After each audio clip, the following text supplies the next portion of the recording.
L'Union européenne, le PMU Mali, la BIM SA et Orange Mali vous offrent Diaspora Entrepreneurship. Fanadé Entertainment, en partenariat avec le ministère de l'Emploi et de la Formation professionnelle et l'ERTM, vous présente Diaspora Entrepreneurship. Un nouveau concept, de nouvelles perspectives pour un développement durable. Diaspora Entrepreneurship, êtes-vous à la hauteur ? Oui, favoriser le retour des Maliens de France pour investir au Mali et faire découvrir au grand public le monde de l'entrepreneuriat.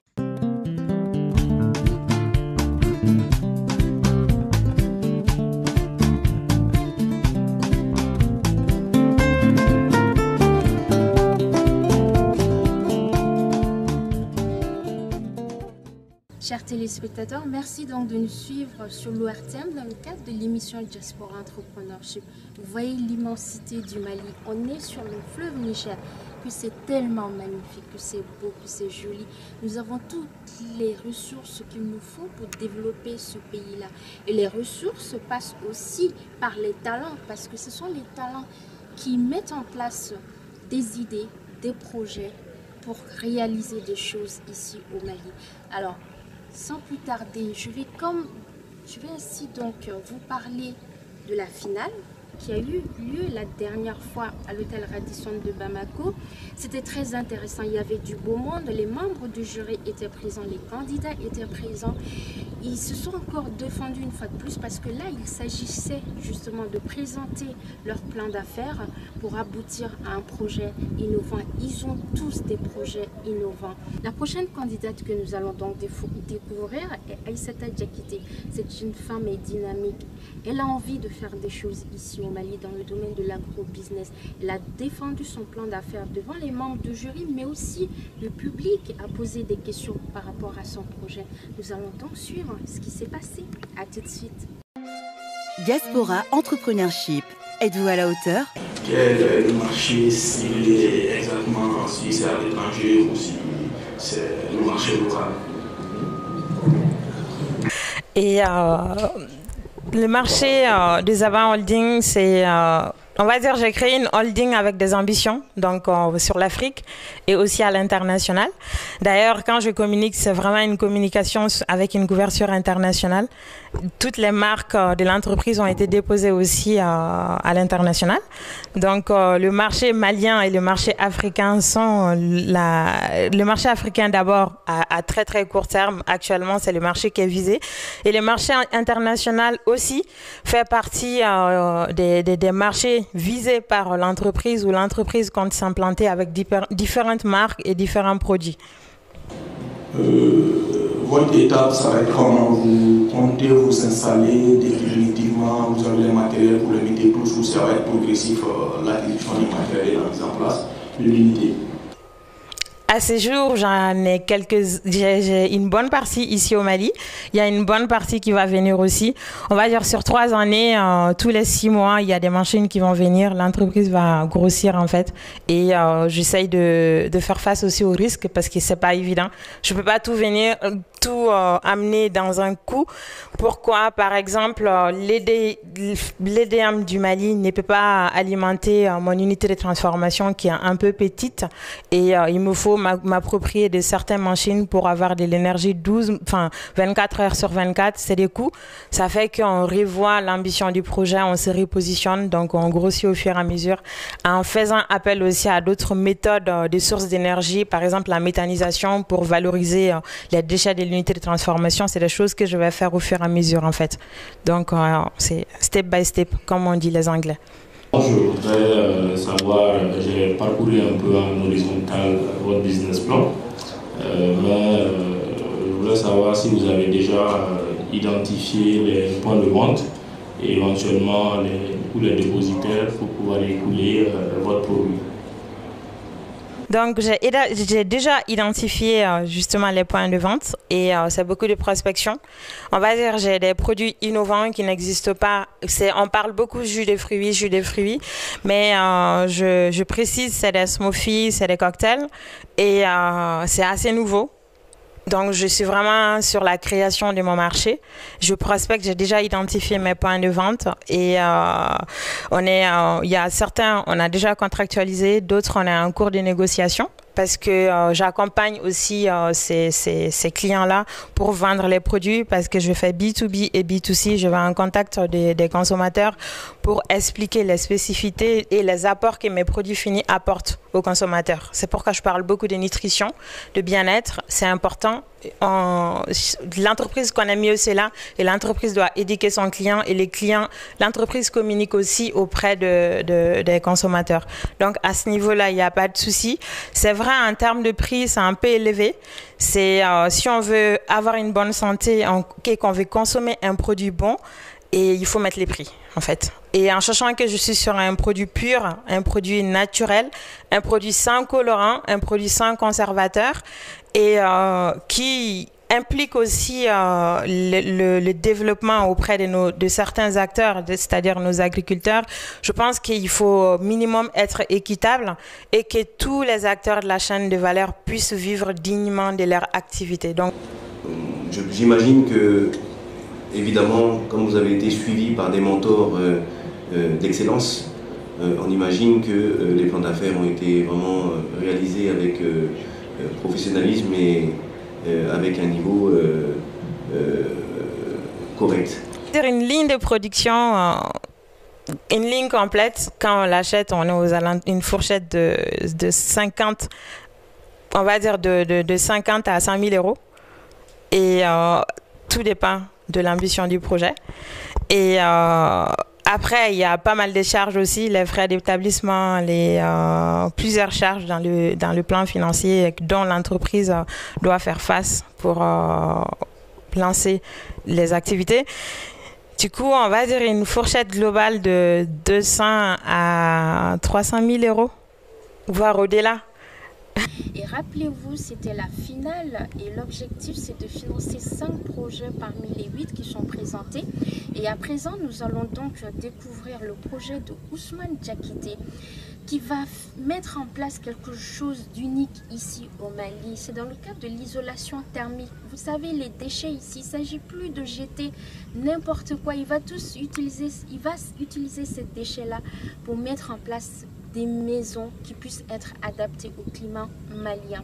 Je vous invite à découvrir le plan d'affaires de M. Ousmane Diakité. À tout de suite. Diaspora Entrepreneurship. Êtes-vous à la hauteur? Tu l'as assez bien déçu, tu pouvais voir cette structure, échanger avec elle, proposer des formations. Ne serait-ce que 2 semaines, 3 semaines, ça peut te faire un bon chiffre d'affaires.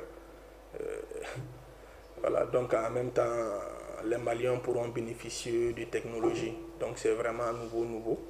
Et sachant que vous l'avez si bien dit, s'il y a une température extérieure de 45 degrés, l'isolation permet de mettre à 25 degrés, soit 22 degrés plutôt, soit la moitié. Donc c'est vraiment quelque chose de très intéressant et plus économique aussi. J'ajouterai à cela aussi, comme vous l'avez si bien dit, en consommant moins de ne serait-ce que 2 heures pour conserver la température pendant une longue durée.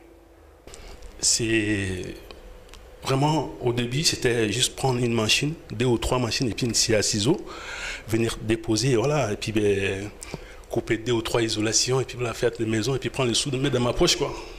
C'était mon ambition dès le début. Après, j'ai dit, pourquoi pas tout le Mali et pourquoi pas tout la sous-région et puis les Mali. Donc j'ai réfléchi, j'ai encore retourné en formation, apprendre beaucoup de choses. Qu'est-ce que je peux faire pour les Mali, pas pour moi et puis pour les autres. Besoin d'atténuer effectivement la chaleur et de rester dans le frais sans pour autant trop dépenser. Donc votre produit est vraiment tombe à pic et on espère effectivement que ça va se développer très rapidement. Élaborer pour l'isolation dans le bâtiment, ça va donner à peu près, si on prend les stocks, les déroulements, ça va donner à peu près 35-40 millions. La totalité de ma demande. Mais par contre, comme il y a eu des choses qui sont la formation, il y a plusieurs choses. Donc c'est chiffre d'affaires, là, il y a un changement. Il va être vraiment bien élaboré, puis mettre à votre disposition très rapidement, lundi ou mardi. Car je suis avec les jeunes architectes aussi, parce que là, lorsque je suis venu, j'ai fait beaucoup de démarches. L'association des jeunes architectes du Mali, que j'ai eu le président M. Ousmane Sangaré, qui m'a vraiment accueilli, qui m'a fait beaucoup de propositions, qui m'a fait beaucoup, soit le bienvenu, parce que ça, lui, il y a plus de 5 ans, il est en recherche de cette structure-là. Il essaie de faire revenir les gens dans la terre, le banco, c'est pas possible. En fait, sur les aspects de confort surtout et d'économie sur la facture d'électricité quand on parle au client. Parce que c'est vrai que ton projet a un impact social et environnemental très grand et très positif, mais les gens ne sont pas forcément réceptifs à ça. Et il faut toujours le dire, bien sûr, mais le mettre plus en avant quand on parle aux institutionnels, par exemple, et quand on parle aux consommateurs, plus parler des bénéfices directs pour eux. Et voilà, sinon, je t'encourage très fortement. D'accord, merci beaucoup. Ici, au Mali, on a essayé de faire un petit recherche demandée les uns aux autres. Je crois qu'il n'y a pas beaucoup de gens qui ne sont pas capables de nous dire combien ils dépensent dans l'électricité. Ça varie entre 30 000 et 40 000. Mais moi, j'ai des appareils. On a des caméras thermiques qu'on peut mettre devant la personne et évaluer, lui montrer les pertes énergétiques dans sa maison. Et qui voit vraiment si cette fraîcheur-là reste. Parce qu'hier, j'étais dans un bureau, je rentre dans les bureaux, et je rentre dans le couloir, ben là, c'est l'enfer. Et il y avait beaucoup de jours pour la perte des valeurs énergétiques. Donc ça, on peut expliquer aux gens. Et dans l'avenir, lorsque la société va se mettre en place, on va mettre des études sur place, mettre des commerciaux, et puis montrer aux gens comment ils peuvent économiser, et puis voilà, les pertes énergétiques, et puis la perte qu'ils font, et puis voilà. Donc merci beaucoup Arthur. Donc je me pose la question, est-ce que le projet n'est pas destiné pour vraiment un Malien qui a un revenu quand même élevé? Donc je voudrais quand même, si vous pouvez quand même m'édifier par rapport à ça. Je pense qu'avec la chaleur, je pense que votre projet est en mesure d'atténuer vraiment de façon considérable la chaleur. Donc ça, c'est déjà quelque chose de bien. On a fait une rectification, parce que c'est la première fois que le prix qu'on a dit, on a fait un chevauchement entre l'euro et CFA. Donc vous savez bien, quand on est dans les chiffres, souvent on n'est pas là. Et pour vous affirmer, pour vous confirmer comme quoi que ça ne sera pas pour un riche ni un pauvre, la maison témoin que je vais construire pour moi, que j'ai investi 24 000 € dedans, que les marchandises sont là, il va être construit ici au Mali. Je vous invite d'aller le voir avec la main vide, sans une machine. L'isolation va se faire et il va être une différente isolation. Je vous promets que ça va être des tissus. C'est des couturiers qui jettent la paille et qu'on met dans notre maison. Et ça va être une maison témoin et qui sera à votre disposition. Il y en a qui ont parlé de feu. Effectivement, on peut parler de ça quand on dit on va mettre des pailles dans une maison ou tissu, voilà. Donc on a des produits qui s'appellent placo-plâtre BA13 et qui est utilisé dans les cuisines, dans les zones humides. Voilà, on a tout prévu qu'il n'y a pas un incident électrique ni rien. Donc voilà, la maison témoin est en cours. Les choses vont commencer comme avec le travail de diaspora entrepreneuriat. On est à leur disposition. Lorsque la maison témoin va finir, on a toutes les factures, on a tous les produits, on peut vous ouvrir l'isolation, vous allez voir à l'intérieur que c'est fait avec nos mains, sans une machine, ni rien. Donc je vous promets, j'invite tout le monde d'aller le voir, il se trouve à Sarambougou, c'est ma maison, et ça sera bienvenu de les visiter. Donc, comme je vous dis, toutes les factures sont là, on va vous donner les prix des pauses, de la pause, et vous allez voir, tous les Maliens qui peuvent construire une maison, qui peut mettre une clim dans une maison, peut accéder à cette maison-là. Je vous rappelle que le Mali regorge de ressources, regorge de potentialités.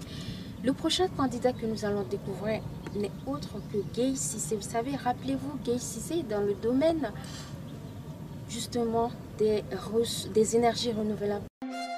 Diaspora Entrepreneurship, êtes-vous à la hauteur? Je vais commencer à remercier Fanadé. Pape, un grand merci à toi. Et on s'est connus l'année dernière. Pour moi, aujourd'hui, était un frère pour moi. Et si on s'engueulait ou j'ai été manqué de respect, c'était pour qu'on se comprenne mieux. Donc, j'ai pas fait ça pour te manquer de respect. Et Boubou aussi, franchement, un grand merci. Vous m'avez poussé, vous avez dit, Guy, il faut venir au Mali. T'as un potentiel. Aujourd'hui, je pense que depuis que je suis venu au Mali, beaucoup de gens m'ont sollicité, soit être associé, soit conseiller, de conseiller dans leurs projets, tout ça, etc. Et aussi, un grand merci aux membres du jury. C'est un projet qui peut vivre pendant 30 ans, sachant que le Mali, avec le délestage et des coupures à tout moment, donc c'est un projet qui est un projet de bienvenue. Et l'idée, ça vient de ça en fait. Nous, on a constaté, je pense même, enfin, je veux dire que même en participant à ce projet, il y en a qui pouvaient témoigner ici, on a eu plusieurs fois des coupures de courant, c'est mes lampes qui nous ont sauvés. Donc c'est même utile à Bamako. C'est pas seulement le village, et aussi le coût global des projets, c'est 35 millions de francs CFA. D'accord, que nous, on a un apport personnel de 9 millions, plus 1 million de capital qui fait 10 000. En fait, ce que vous devez savoir aujourd'hui, on est avancé dans la création, en fait.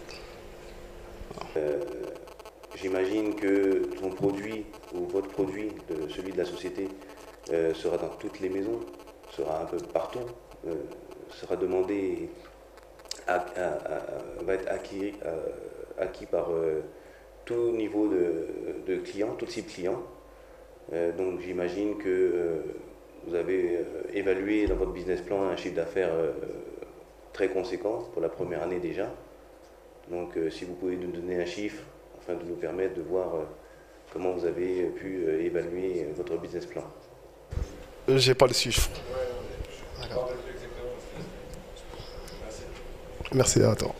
Et bon voyage. sera vraiment accessible ou comment il faut faire pour avoir accès à vos produits? Les particuliers, ils vont l'acheter, c'est distributeur en fait. Voilà, c'est ça. Vous allez mettre en place un réseau de distributeurs. Le réseau distributeur est déjà en place. Je peux être plus clair, mais je ne vais pas citer le nom en fait pour le moment. C'est ça en fait, je suis embêté par rapport à ça. Mais comme j'ai dit, on a un réseau de distribution qui est déjà en place ici au Mali et sur 9 pays d'Afrique. Voilà. De première gamme qui peut permettre que tu peux charger en 3 heures et qui te permet de donner de l'énergie pendant 72 heures. C'est ça, c'est bien ça? Oui, c'est ça. Ah, donc c'est excellent. Donc les autres vont au-delà de 72 heures alors? Les temps, c'est pareil en fait. Après, c'est les options qui changent. C'est là, les temps, c'est identique. C'est l'option. Après l'option, les durées, il peut modifier par rapport à l'utilisation. Si par exemple on écoute la musique toute la nuit, on charge le téléphone, ça ne peut pas être comme la première option qui est charge que le téléphone, qu'on ne peut pas écouter la musique. Voilà. Le prochain candidat, ou je dirais même les prochains candidats, parce que rappelez-vous, James Cham et Ibrahim Traoré ont décidé de se mettre ensemble pour mettre en place un projet commun dans le domaine du transport de luxe ici à Bamako. Vous savez quoi, c'est tellement intéressant parce que nous aurons droit au confort dans le domaine du transport parce qu'il nous manque ici plein de choses par rapport à ce domaine-là. Diaspora Entrepreneurship, êtes-vous à la hauteur? Effectivement, on s'est associé depuis Paris. Il s'avère que, étant entrepreneur depuis 3 ans, développé pas mal de choses. Donc avec mon collègue James Chams, on a décidé de fusionner quelque chose. Pas pour nous, mais pour le Mali. Voilà. Et nos difficultés qu'on a pu surmonter en créant notre entreprise, c'était très très dur. Donc en venant ici au Mali, on sait qu'on a d'autres défis à relever. Donc du coup, 2 personnes, on est plus capable de relever ce défi-là. Si nous sommes venus ici au Mali aujourd'hui, c'est pour apporter notre expérience et nos compétences. Le Mali, c'est un pays qui nous tient à cœur. Ça nous tient à cœur pourquoi? Parce que moi, personnellement, je ne suis pas né au Mali, mais je suis venu tout petit. Et le Mali a fait de moi ce que je suis aujourd'hui. Et j'aimerais rendre ce que le Mali a fait de moi. En créant des emplois, en amenant de la compétence. Et si cela doit passer par les transports, si cela doit passer par autre chose, de toute façon, je serai venu au Mali pour créer. Ça, c'est un rêve et je vais le réaliser. Et je vais vous demander de m'aider, de nous aider à réaliser ce rêve-là. J'avais cru que vous allez concurrencer avec les taxis, mais en réalité, c'est pas ça. Et puis les prestations que vous proposez déjà sont vraiment intéressantes. Si vous pouvez partager ça avec le public, le public sache réellement ce que vous proposez comme produit. On va monter une société de transport de personnes avec des chauffeurs. Transport de haut de gamme, mais on va l'adapter à la réalité malienne. La réalité malienne, ça va être quoi? Ça va pas être comme à Paris où on va s'arrêter dans une rue avec la géolocalisation GPS pour pouvoir commander, parce que c'est ce qui se passe à Paris. Mais on va travailler avec les grands groupes, les hôtels, les agences de voyage, les événements, les événementiels. Et ça va être une facilité, comme l'a dit Mohamed. Nous, on ne vient pas ici à Bamako pour concurrencer ni les Sotraman, ni les taxis jaunes. Je peux vous assurer qu'ils ont encore de beaux jours devant eux. Mais on est juste en train de mettre en place quelque chose qui est innovant et qui n'existe pas. Et surtout, qui est pourvoyeur d'emplois. Demander à la France aujourd'hui d'enlever ce système et toute l'économie française peut s'effondrer. Pourquoi? Parce que tout simplement, ça a créé beaucoup d'emplois. Et aujourd'hui, nous, avec ce système-là, on peut vraiment créer de l'emploi. Des véhicules haut de gamme, des chauffeurs formés, expérimentés. On est dans le domaine de la sécurité. Aujourd'hui, tout chauffeur qui va démarrer avec nous, c'est simple. Il va falloir montrer un casier judiciaire vierge. Il va falloir simplement nous montrer que vous êtes capable de comprendre, de lire, d'écrire et de surtout donner un service et une prestation. Parce que je le répète, quelles sont vos projections en termes de chiffre d'affaires, notamment, c'est la rentabilité, comment vous projetez peut-être au moins sur la première année? Sur la première année, avec le travail qu'on a fait avec Mohamed, en chiffre d'affaires, on est monté à 762 millions de chiffre d'affaires. Avec les charges qu'on a enlevées, 531 millions, on est à 271 millions on va dire, de bénéfices pour la première année. Est-ce que vous avez un tarif pour l'heure? Supposons que quelqu'un ait besoin d'une voiture et d'un chauffeur pour une heure, par exemple. Alors, justement, on ne s'est pas aventuré sur l'heure, parce que les personnes qui s'aventurent sur l'heure, il faut mettre du kilométrage derrière. Et pour calculer ça, c'est tout un problématique. Donc du coup, ce qu'on se dit, on mettra une course minimum par rapport aux clients qui nous demandent. Donc il y a un tarif qui est dédié dans tout Bamako en fait. Donc en fonction de ça, c'est d'un point A à un point B. Maintenant, si le client veut faire un détour parce qu'il a un truc à prendre à un point B pour y aller à un point C, donc on déterminera tout ça soit par phonie, soit par Internet. Vous prévoyez une flotte de combien de véhicules et combien de chauffeurs? Alors nous prévoyons une flotte de 20 véhicules avec 25 chauffeurs. Voilà. Au cas où il y a 20 véhicules qui vont circuler, on prévoit 5 pour les événementiels, pour les repos, puisqu'il faudrait que ça tourne aussi pour qu'ils puissent être en repos, les vacances, tout ça. Donc on a prévu 25 personnes. Parce que vous dites que vous avez 20 véhicules. Est-ce que sur les 20 véhicules, vous allez vous faire une prévision sur la base de la rotation mensuellement? Donc cela permettra de déterminer en fait les recettes que vous avez éventuellement pu déterminer. Est-ce que vous allez travailler à temps plein? Voilà, merci. Alors il faut savoir qu'on va mettre en place en fait un système où le but, c'est de pouvoir travailler 24 heures sur 24. Mais dans un premier temps, le temps de se faire connaître, bien sûr, on a mis en place beaucoup de prestations comme prestations à report, prestations des particuliers qui sont là. Et quand on dit 12 heures, par exemple, ça peut être un shift. Mais les 20 chauffeurs vont d'abord commencer à travailler en fonction des commandes que nous on va avoir. Je prends un exemple aujourd'hui, c'est que on va travailler, s'il plaît à Dieu, on va travailler avec le Radisson. Donc ça va être des véhicules et le chauffeur va être là à l'entrée. Bien sûr, ils seront prévenus, il y aura un partenariat qui sera signé. Et ces chauffeurs-là vont être là. Leurs heures commencera à partir du moment où, bien sûr, il y aura la commande qui sera faite. Donc la rotation, en fait, elle va se faire au fur et à mesure. C'est-à-dire qu'on ne peut pas d'emblée mettre 20 véhicules et 20 chauffeurs en disant qu'ils vont travailler 24 sur 24, puisqu'il y a un temps où ils doivent se reposer, mais ça sera par le shift, en fait. Voilà. Je vais essayer de... Oui, effectivement, M. Boiré, comme James vient de dire, si je peux rajouter juste un petit truc, il s'avère qu'il y a plusieurs prestations, donc qui fait partie de notre travail en fait. Il ne faut pas oublier, on est présent à Paris. Donc à Paris, les diasporas qui viendront, nous, on sera à la source. Donc en partant de ça, il y a cette prestation, et il y en a plusieurs. C'est ça qui justifie mensuellement ce chiffre d'affaires. Chers téléspectateurs, merci donc de nous suivre sur l'ORTM. Nous sommes toujours là, présents sur le fleuve Niger, dans le cadre du projet Diaspora Entrepreneurship. Nous sommes donc arrivés à la fin de l'émission. Alors, je vous invite à soutenir ces candidats-là. Sponsorisez nos émissions pour gagner vous aussi de la visibilité.